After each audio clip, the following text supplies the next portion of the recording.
Hello, and welcome back to another episode of Let's Play Civilization 6 Deity. Very excitingly, we are embarking on our journey into the Gathering Storm expansion. After beating Deity with Australia, which many of you were able to be witness to, I tinkered around with the new rule set before feeling strongly about giving a recording a shot. So this is not our very first experience with the Gathering Storm expansion, but it's going to be our first experience, hopefully past the first 50 turns or so. All my other tinkerings were very short-lived games, mostly because of actually not doing very well in the early game.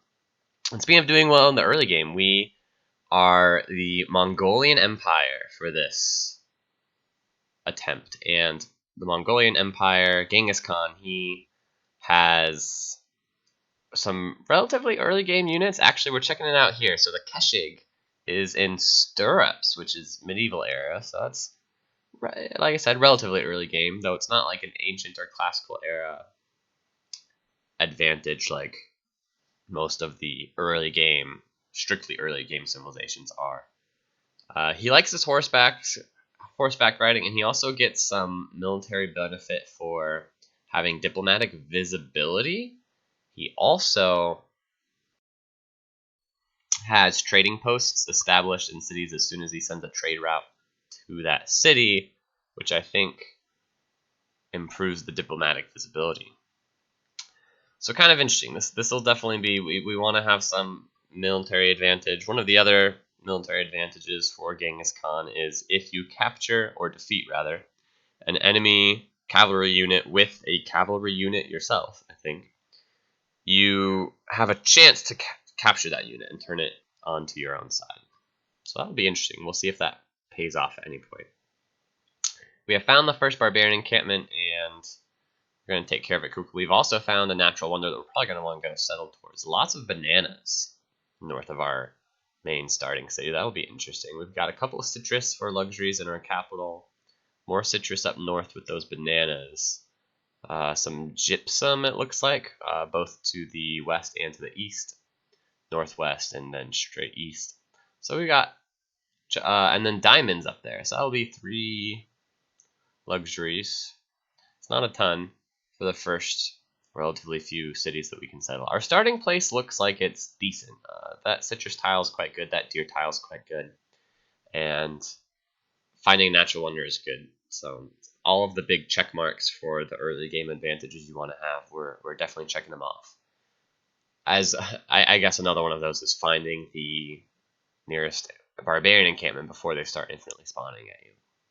We'll go ahead and get that +5 combat to barbarians, and now feel a little bit more confident in taking out this barbarian encampment. We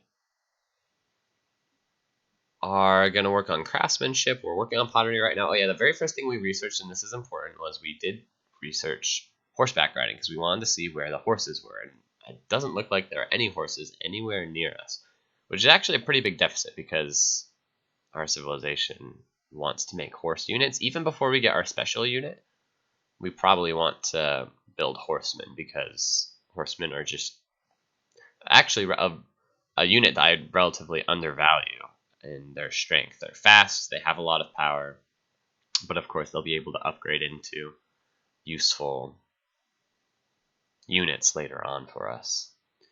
Our special building, annoyingly, might not ever get built. So I'm a big fan of the the barracks. Once you construct an encampment district, the very first choice you have is, do I want to build a barracks or do I want to build a stable? And barracks, they have almost identical properties, I think, +1 housing, +1 production. The only difference is the barracks give you combat experience for melee and ranged units trained, and I think also anti-cavalry units trained in that city, whereas the stable gives you bonus experience to the cavalry units changed, which makes sense. By the way, our first settler is going to venture up north. We've got our builders up there waiting for them. Our slingers are exploring to the east, so pretty standard early game circumstance so far. We've met another civilization already, and they've sent a scout. They have a special scout. That's a scout we're looking at. It's the Kree Empire. They have a special scout that has the same strength, just about, I think, as a warrior, which is pretty cool. Its upgrades aren't super useful, though, because it kind of feels like it wants to be a combat unit because it has this bonus strength for a scout unit, but then its upgrades are still scout upgrades, so that's kind of interesting. Recon is the class. Promotion class, actually. It's called Recon. But anyway, we've met the Kree. They might be competing with us for some of this territory around the natural wonder that we've discovered, so hopefully we get everywhere that we want to get before they prevent us from doing so. We're going to go ahead and work on archery now. Early game military look like some of our first objectives. We'll see how much we get to use it. Attacking the Kree early on. There's a lot of rough terrain that is surrounding them, which is going to make them very defensible. It's also going to make us very defensible. Our capital is not very defensible. We've got, this river splitting out.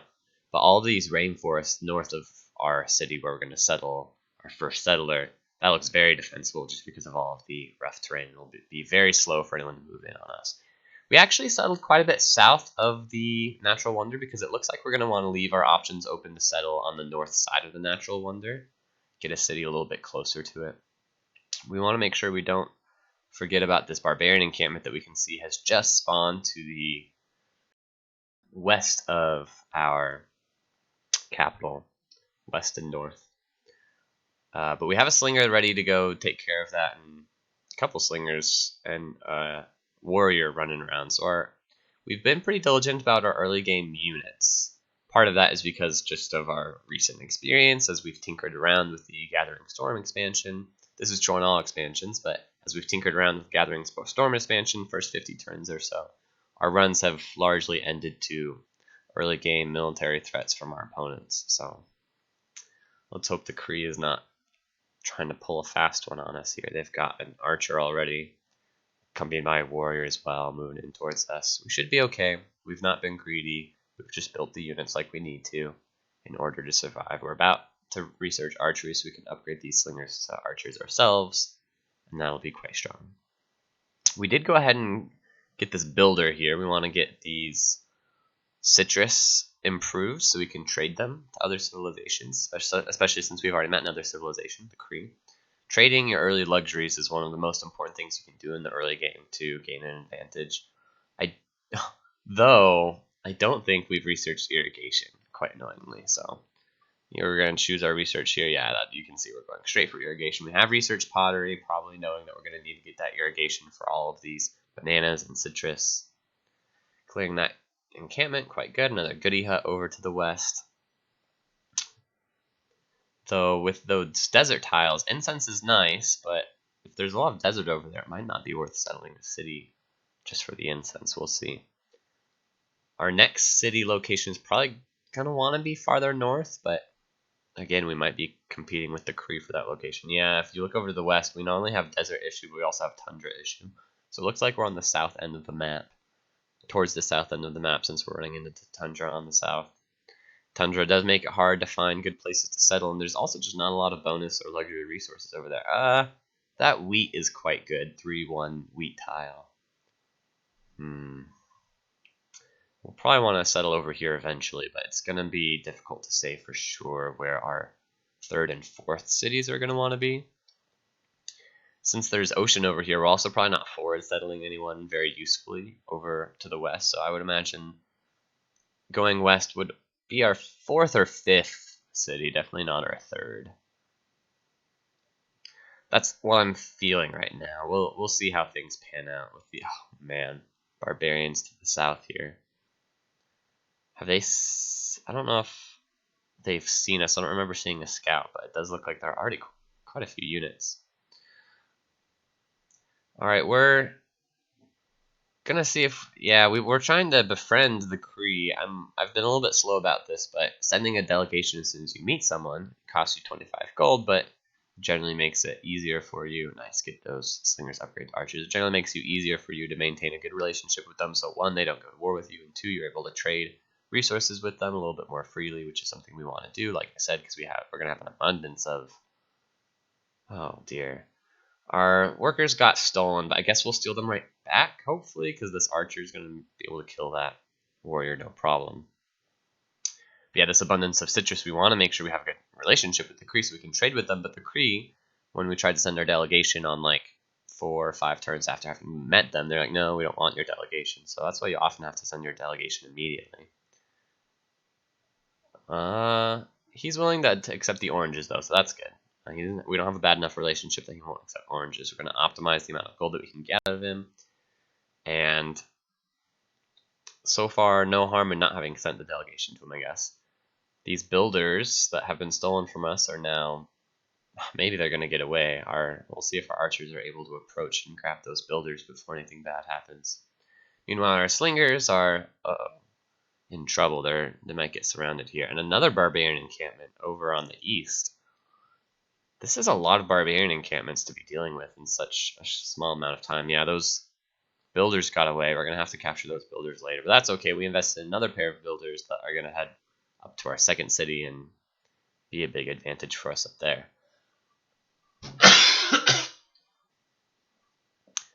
We are hopefully going to try and save our slinger over here. They can escape to the... yeah, our archers, which are not healthy themselves, are thinking about coming in to play double team on the barbarians here. I think this is going to work. Ooh, yeah, it looks like everything worked out. Our units are both our units still alive. We'll see if everything can get away okay. Meanwhile, this other barbarian encampment, they're going to send this scout over to our city. This could be bad if we don't clear the barbarian encampment soon enough. Also, the encampment's on the other side of a river, basically totally surrounded by rivers, so our warrior's going to have one heck of a time not dealing with a crossing the river disadvantage. Holding it together still with all of the units we've trained. Ooh, that slinger barely alive. Go ahead and improve these bananas, get some really nice tiles up in our second city with those rainforest bananas. Nice, okay. Holding it together. Our slinger's barely alive, our archers, helping them out, they're alive. We're going to want to send our slingers back to get upgraded in our capital here pretty soon.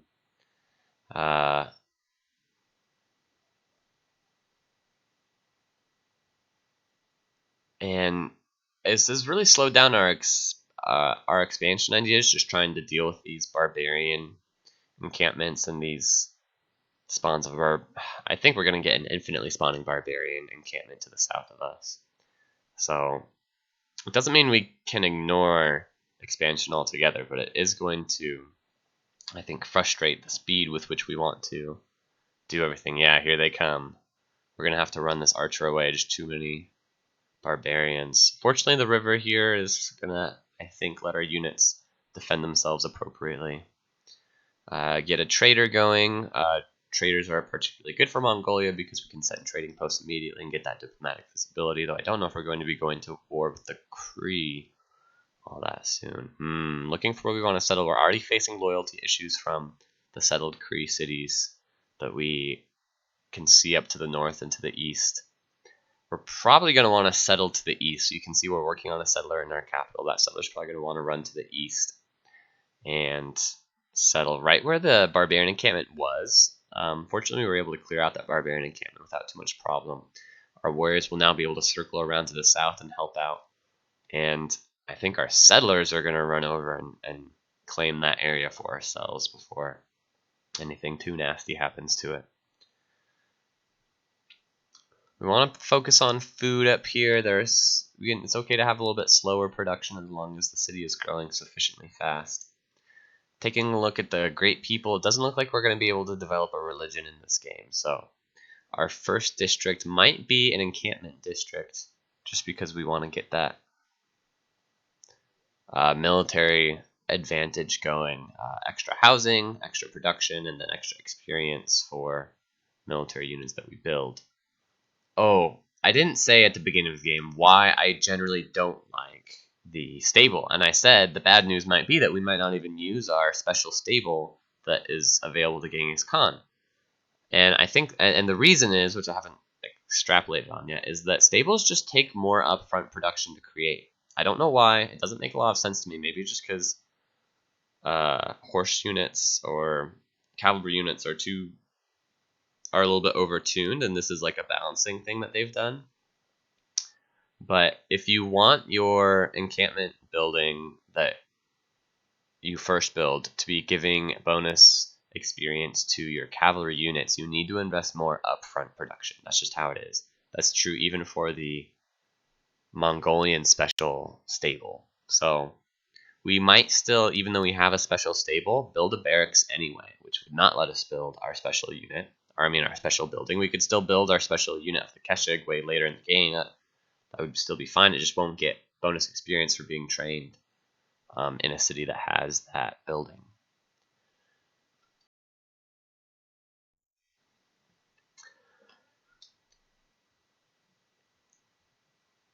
Now the barbarians are sending a pair of archers, just so much to deal with, frustratingly so. Gonna slow us down a lot. I don't think we'll have to lose any units as long as we play carefully and correctly, but our units aren't going to be able to do very much else useful while we're worried about this barbarian encampment to the south that has spawned a bunch of melee units. We dealt with the wave of melee units, now they spawned a bunch of ranged units, which is going to make us even slower to deal with them, because the ranged units, oh my goodness, I hope they don't. Well, barbarians can't destroy your capital, so we're actually totally safe here. We've got to have our warrior heal up, our archer outside the city heal up, our archer inside the city heal up. Our archer outside the city actually almost got killed there because I did not realize that the barbarian archer could shoot over our city. Practically speaking, I'm sure I knew that, I just didn't think that they would do it. So that archer has to retreat even farther away, which is going to slow its healing down even more. This is just a nightmare of barbarian situation all around. We can see that the Kree have settled another city kind of forward on us, close to our 3 cities that we've settled now. I would like to have a third or a fourth city by now. You can see we are working on a settler in our northern city. I don't know entirely where it's going to want to go, though. It looks like there's still room to the north, though, on adjacent to that natural wonder, so hopefully we're able to take advantage of that sufficiently. We're going to go ahead and retreat the archer all the way to the north just so it can get the healing advantage inside the city center, while the archer in our capital is going to slowly, that's the name of the game here, just deal with the other barbarian enemies that are being really, really annoying. These warriors have to move because they're not healed up yet, and there's a barbarian archer that's coming at them.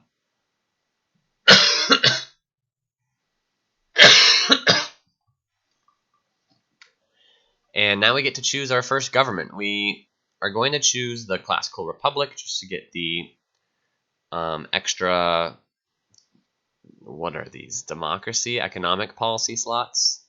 The yellow ones, those are generally the good ones if you're being anti-interventionist, which we mostly are right now.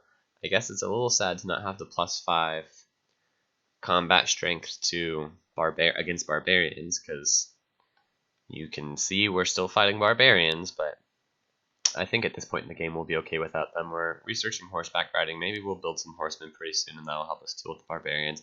Or maybe we'll just be able to switch to more production focused things. It looks like we're about to get that barbarian encampment now, though. We cleared the last barbarian archer. There's no one in the barbarian encampment. In just one more turn, we'll be able to go into the encampment and clear it out once and for all. Hopefully, unless they spawn again right now, which I think they might. Oh, they did. And they spawned, oh my goodness. They spawned swordsmen, so we have to run away from the swordsmen. All the way back to our city. We can't have our ranged units, our archers, just available to be melee attacked. Yep, and those swordsmen are chasing us. This is ridiculous. Oh my goodness, I think we're going to lose those archers, actually. Well, we finally have this extra settler, and it looks like we are going to settle to the west as our 4th city. I did say it would be 4th or 5th instead of 3rd or 4th.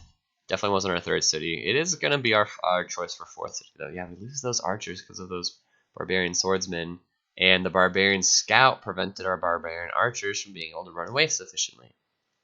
Rats, this is just a really unlucky turn of events with that barbarian encampment down there. You can see there's a goodie hut we were still also never able to claim because of the aggressiveness of the barbarians. Ridiculous. We've met our second civilization, Australia, and they are going to affect loyalty issues north of our northern city up there. If we want to settle closer towards Melbourne, we'll see if we have the loyalty pressure to do that. There's another barbarian encampment far to the east. Hopefully it won't be as big of an issue as this one to the south has been. It's been absolutely ridiculous. These builders are going to be safe from the barbarian scout because of the river issue. So this builder is going to run over to Hami to improve the tiles over in that city. We've got our 5th city getting ready to settle, and we've stayed on pace, I think, with the spread of our first 5 cities, despite the disadvantages of these barbarian spawns that have been very frustrating for us. We haven't found anything that's obviously going to give us a huge advantage, though, so nothing in the early game is screaming, hey, you've developed strong momentum here. So we definitely don't want to rule out the ability to swindle something away from our AI opponents that we've met, the Cree and Australia. You can see we're negotiating more with this. Can we leverage this advantage of citrus against our opponents? Make them spend money or diplomatic points in some way, shape, or form to benefit from our extra citrus, because we have a lot of extra citrus.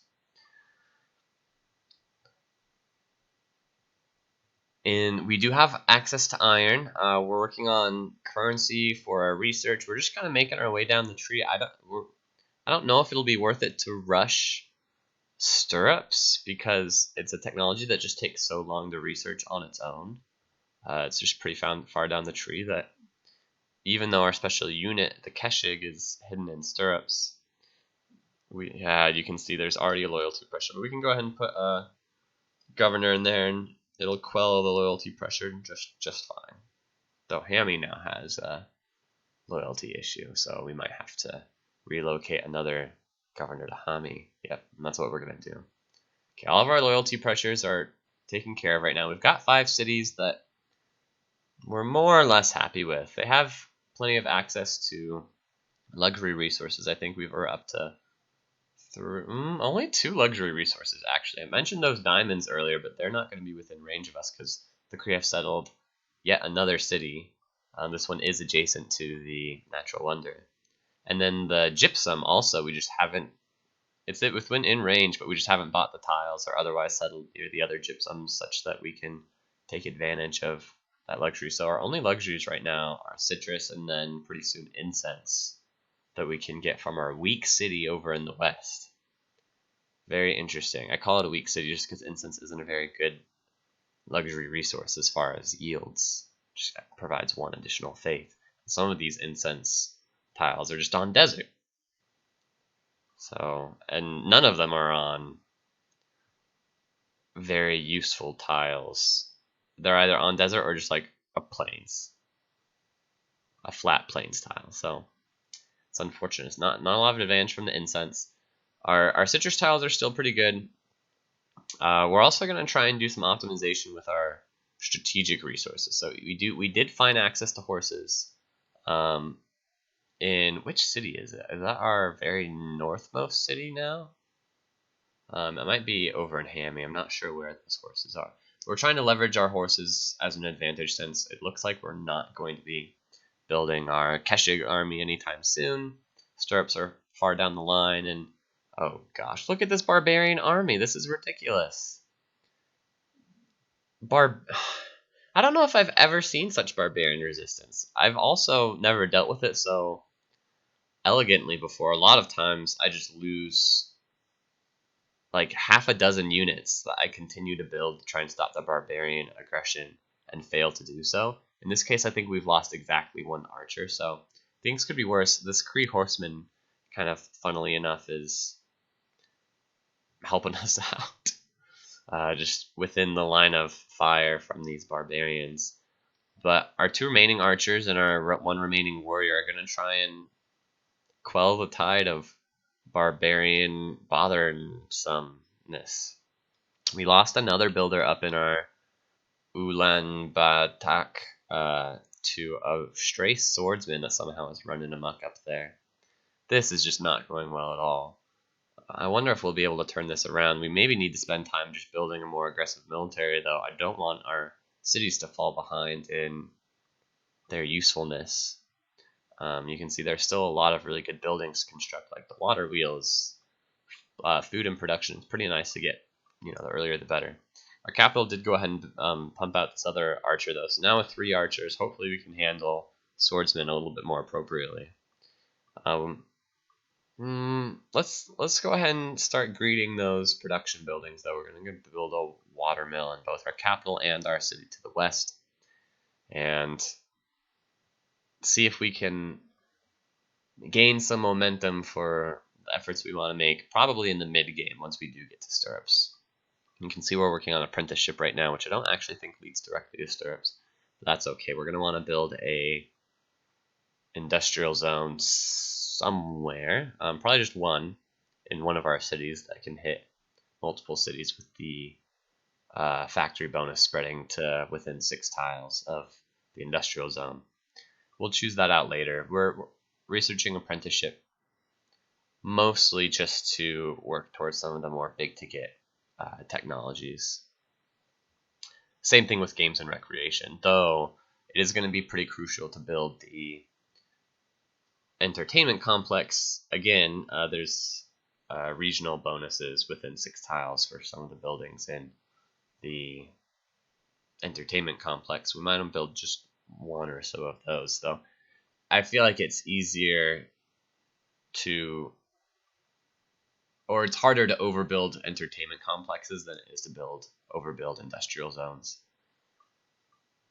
And with these barbarians finally getting their butts kicked, we'll go ahead and wrap up this first episode. Not a great start. Mongolia has a lot of goals based on aggression that we've just not spent time focusing on for a number of reasons. Some of it is maybe just misplaying the importance of some of these early game buildings we want to build, but the big story here is these barbarians have just made me want to scream. So join us in episode 2 to find out if we're able to come back from one of the worst starts in consequence of barbarian aggression that I've seen in a long time. Thank you so much for watching, and we'll see you next time.